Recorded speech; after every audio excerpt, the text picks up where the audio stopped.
Hey guys, welcome back to the channel, and today we're going to be reacting to... Are Americans returning back to Europe? Centuries, Europe sent waves of people to the United States. They were chasing opportunity, freedom, and the so-called American dream. But today, something surprising is happening. Americans are packing their bags, crossing the Atlantic, and moving back to the old promised land, Europe. But why? And what does this mean for the future? Is there a reverse migration happening? You see, for over 200 years, the story of migration was about... I would like to see the stat for like how many people leave the US for Europe. And how many people leave Europe for the US. To see who has the population gain, because Europe is struggling with population. We are too, not as much though, but we are. So I would like to see the numbers. Maybe there's a video with that. About leaving Europe to make it in America. But now, the tables have turned. Today, tens of thousands of Americans are leaving behind their lives in the US and resettling in places like Portugal, Spain, and Italy. I mean, but can you blame them? So what's driving this exodus? To be honest, it's not just about lower living costs. It's about something much deeper. I'll explain after this. But hold on a second. Are enough Americans actually moving to Europe to even really make that noticeable of a difference? Or is this just sensationalized media completely over-exaggerating? No, they would never do that. More on that later. That's why I would like to see the stats for exactly that reason, because you know, if there is 10 times more people coming in than leaving, then it's kind of moot point. But if there is like more people leaving than coming in, then something's going on. You see, I've been living off and on in Portugal for the past 3 years, and I can definitely confirm that my life has certainly changed. My priorities, daily habits, and the things that are most important to me. Nowadays, I prioritize going to the morning market to get local produce and food that was grown or caught within miles of my house. My life's pace has slowed down dramatically. Things that I used to stress out about, I just don't care about anymore. And I think there's a growing number of Americans that want to leave what I've deemed the toxic extremism, which is the current state of the United States right now. Pick a side, any side. The Pew Research Center reports that more and more people in the United States hold negative views of those in the opposite political party. Since 1994, the number of individuals who feel this way has doubled. And of 2022, record levels of intense dislike have been reached. This growing division has even affected families. And it seems whenever you're out in public in the US, you can hear someone expressing their strong hatred for the other side. Meanwhile, in many parts of Europe, there's a shift away from socialist and centrist views towards right-wing candidates. These candidates are promising stricter immigration policies and stronger economic plans. Will they actually deliver, or are they just telling the common man what they want to hear to get elected? Only time will tell. Okay, so let's start with the obvious. Europe offers a quality of life that's hard to ignore. Affordable healthcare, excellent public transportation, and a slower pace of life that many Americans desire. I wonder how long he's lived in Portugal. He said 3 years, on and off 3 years. On and off? Yeah, on and off 3 years. I guess he lives a little bit there, comes back here a little bit, kind of, you know. That's how I take it. I don't know, but that's what he said, yeah. Just about the affordability, it's the culture. Europe values work-life balance in a way that's practically unheard of in the United States. Here, people make time to enjoy life. Meals aren't rushed, and vacations are a priority. It's a whole different mindset. Countries like Portugal are even making it easy with visa programs designed for remote workers and retirees. And Americans are definitely taking note. Recently, there was an increasing trend in Americans Googling moving to Portugal, and I think there's no need to mention why. However, this growing trend is sparking significant criticism among many Europeans. And I think one of the biggest problems is what's called globalization. Globalization is having a massive impact in today's world. It's what brought me to Portugal because, let's face it, I couldn't afford to live a good life in the United States anymore. Now, positively, it means that countries and people around the globe are more connected than ever because of trade, technology advancements, and communication. This interconnection has many benefits, such as helping economies grow, providing access to a wider variety of products and ideas, and driving new technologies. However, globalization also brings some serious challenges. For instance, it can lead to greater inequality, where some people or regions become much wealthier while others struggle. It's also causing cultures to blend together so much that unique traditions are at risk of getting lost. Additionally, there are environmental issues that arise from increased production and consumption across the globe. It's a powerful force that changes how countries and individuals interact with each other, making its impacts complex and far-reaching. When did this whole globalization thing start? But first, a small intermission from our sponsor who made this video possible. Pet Protection e-date store that is compete with NordVPN Protection Pro. Right now, you can take here and a month. Globalization has deep historical roots, arguably beginning with Portugal's Age of Discovery. This period marks significant maritime exploration. Do you have an idea, like, what people are doing? In Portugal? No, like, in general, like, where people are moving to. Because lately, as recently, I feel like we are not counting people moving to Asia, too, as well. Like, only Europe and US, but what about Asia? Also, the Caribbean. There's a lot of expats in the Caribbean. I don't know. That's why I want to see the statistics, honestly, because I kind of feel it might be like a little echo chamber of like YouTube, because it's like a trend thing. Because kind of the same thing how everybody, like, it was an echo chamber. Oh, Kamala gonna win, and guess what? So like everybody you talk to, oh yeah, Kamala. You go on Reddit, everybody Kamala, yeah. And then the outcome is completely different.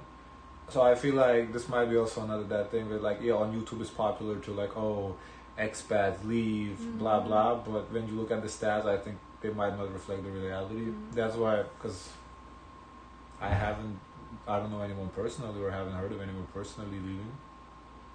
Like, issues are there, you know, high cost of living, you know, that, stuff like that, but nobody's leaving. So that's why I would be really interested to see the stats, because right now, titled "Our American Returning Back to Europe," he's not really talking about that. He's kind of beating around the bush. I don't know if you're doing kind of history lesson or something. With Portuguese voyages reaching locations from Brazil all the way to Japan. These explorations significantly expanded trade networks, particularly in spices, connecting the West to the East, and introducing new agricultural products like chilies to India. The extensive Portuguese maritime expeditions played probably the most crucial role in fostering global interconnectedness, and was really the first time it was on a massive scale like this. While this connectivity has brought many benefits, and also I think the people that do leave, it's important to distinguish retirees from not. Because retirees, if they're leaving, it makes sense, you know, cheaper. They already made the money, so they get the same payment anywhere. So if they get $3,000 in retirement benefits, or however much they're getting, you know, $3,000 here is barely livable. $3,000 in somewhere like Greece, for example, very comfortable living, you know. So it's, if you can obtain a visa somehow, you know. Because to me, I think it would be more interesting if it's like people like mid-age. Yeah, who want to go get a job. They're like, you know, the girl we react in UK. She works in UK. Like, she cares in the reaction that she has a job. So like her perspective is interesting because she does work. But like, you know, talking to people who made their money, or like they're freelancers, or like they don't actually have to work in the country, it doesn't fully show the living in the country, because part of living there is finding a job. How easy it is. Can you find a job as an English speaker without speaking native language? That's interesting, you know. Because ideally, you want your country to have a strong middle class. You don't want a big gap in wealth. So, is your country able to attract people that will grow the middle class? Also led to challenges. In the present day, ironically, Portugal is grappling with a housing crisis that is displacing local residents from their homes here in Lisbon. This situation exemplifies a more troubling aspect of globalization, the tendency for wealthier nations to exert more purchasing power in less affluent countries, leading to adverse effects for local populations. I think it's really important to open up dialogue about the challenges we face when finding solutions. We need to have open discussions about possible ways to fix them. I'd love to hear your thoughts and comments on this topic below. Oh, I feel like you didn't say much. Over-the-shoulder trick shots are hard. The video's not over. No car insurance shouldn't be. So what's the resolution? Now hear me out. If you're a European concerned about the influence of Americans taking over your region, I do have some promising news for you. So back to the question I asked earlier about if there are actually enough Americans moving to Europe to make a difference. Well, I did the research and the data may surprise you. Approximately 1 million Americans currently live in Europe, meaning that Americans only make up 0.1% of the entire European population. But what about a small... They're living? Like living? 1 million Americans. Like living full time? That seems like it, yeah. That's nothing. That's 1 million? Yeah, that's nothing. That's nothing. That's less than population of Miami. Yeah, That's it's very small. So Americans are not really returning back to Europe then. like Portugal? Well, here in Portugal, there are only 14,000 Americans currently living here, which makes up only 0.1% of the entire population, or 1.4% of the immigrant population. A number that really doesn't even move the needle. I mean, I'm not the best at math, but am I missing something here? There are many things I disagree with. It seems like online that everyone knows. That's exactly what I was kind of thinking, because there's an echo chamber on YouTube. Everybody's making videos. There's I don't know, 10,000 people that did move, and 1,000 out of those 10,000 is going to make a video about how I moved, and you start thinking everybody's moving, but in reality there's a very few people that are moving. That's what I was kind of thinking too, because then you also see people angry in the comments. Don't come here. Yeah. That too. America has done, especially geopolitics. And moving is not easy. Also, these YouTubers make it seem like, it's so easy. Like you have to get a visa. I don't think they're just hanging out visas left and right. I think the biggest issue is it's not normal people going to move there. It's business investors who are buying up the property and doing like the Airbnb situation. I think it's going to be people that already have the money, because they're going to be easier to get visa if you have the money, some sort of investment visa, or retirees can also, if you can prove that you're not going to work here, you're not going to take the jobs, I think they accept retirees as well. That's why I'm kind of thinking, I want to see the people who move and actually work in the country. That is not easy, because obtaining visa and everything, it's hard to come to the States, but it's also hard to come to Europe too from other countries too. Visiting is easy, tourists, everything cute. There's you don't need anything. But to actually live there, reside, it's paperwork. And sometimes people say online, I live there, but they just, maybe you see them filming, but then they hop back over to their situation. Right. But why are Americans painted as the big villain, solely responsible for all of Europe's gentrification problems? Well, I don't think Americans are painted. We haven't seen a video where they're blaming Americans. I think a lot of refugees are being blamed for it. I think Americans say blame for visiting. Visiting, I guess. You can thank, in part, the good old American media for that, where hundreds of articles have been published with sensationalized headlines to get you to click on it. Something like, Americans are moving to Europe in droves, and Europeans want... you kind of did that with this title too. I'm going to go home. But the reality and the data tell a completely different story. He did ask the question, but we spent 6-7 minutes of the video talking about something else. They actually moved. Right, yeah. In fact, there has never been a single year in history where more Americans have moved to Europe than Europeans moving to the United States. That's exactly what I wanted to know. That answers everything. And I am willing to bet that in the future, not much of that will change. Right, because if we see that there's more Americans leaving than coming in, then we have a problem. Something is seriously going on. Just because a few people decide to move back, it's always happened.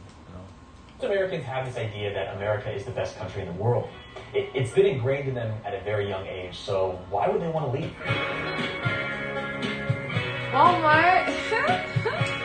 I think for retirees, leaving is good, because you can make more money here. You can save up. If you can save up and get American pension living in Europe, I think it's a good strategy. But to work in Europe, I don't know how easy it's going to be to get a job. Europe, like we're seeing in the reaction right now, Europe economy is a little struggling right now.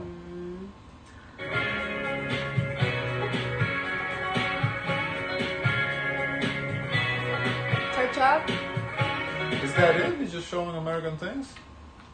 For travel, most Americans choose to explore other parts of the U.S. But the real question is, can and will we ever have the best of both worlds? Can we have a high salary and make a good amount of money, but also a good balance of vacations and quality of life? Let me know in the comments. I don't think so. It's his choice. I don't think so. I think if you sacrifice 30-40 years, you can retire and live off, but you still have to make the sacrifice. I think there is a very select few that will win the lottery and can achieve that, but I think at the end of the day, you can't have your cake and eat it too. You have to pick one.